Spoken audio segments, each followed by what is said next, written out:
Dhaka two Cox's Bazar, Cox's Bazar two Dhaka ট্রেনের কেবিনগুলা এত সুন্দর করছে, মানে কি বলবো, এত বেশি সুন্দর। আমার কাছে খুব বেশি ভালো লেগেছে। মানে টিকিটগুলো আসলে অনলাইনে কাটা, আমি বুঝতেই পারি নাই যে ভিতরে এত সুন্দর, মানে অনেকই সুন্দর। যেটা সত্যি কথা, যে সরকারি মানে ট্রেনগুলোও যে এত সুন্দর হতে পারে আমার আসলে জানা ছিল না।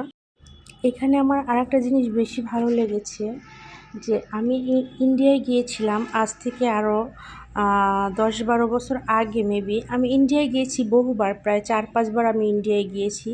তো তখন ট্রেনে করে আমরা ইন্ডিয়ায় যেতাম, তখন ওই ট্রেনগুলা এত বেশি সুন্দর ছিল না, বা ট্রেনের ওয়াশরুম এত বেশি সুন্দর ছিল না।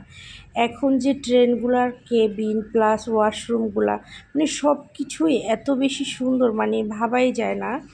আর টিকিটগুলো আমরা অনলাইনে নিয়েছিলাম, মানে এত সুন্দর হবে আমি চিন্তাই করতে পারি না। বেশ ভালো লেগেছে আমার কাছে। তো নেক্সট টাইমে আবারও যাওয়ার পরিকল্পনা আছে, তবে টিকিট পাওয়া খুবই কষ্টকর। অনলাইনে টিকিট দেয় 10 দিন আগে, কিন্তু টিকিট পাওয়া যায় না একদমই। 10 দিন আগে টিকিট কেটেও মানে অনেক কষ্ট হয়েছে, তাও আমরা যাওয়ার টিকিট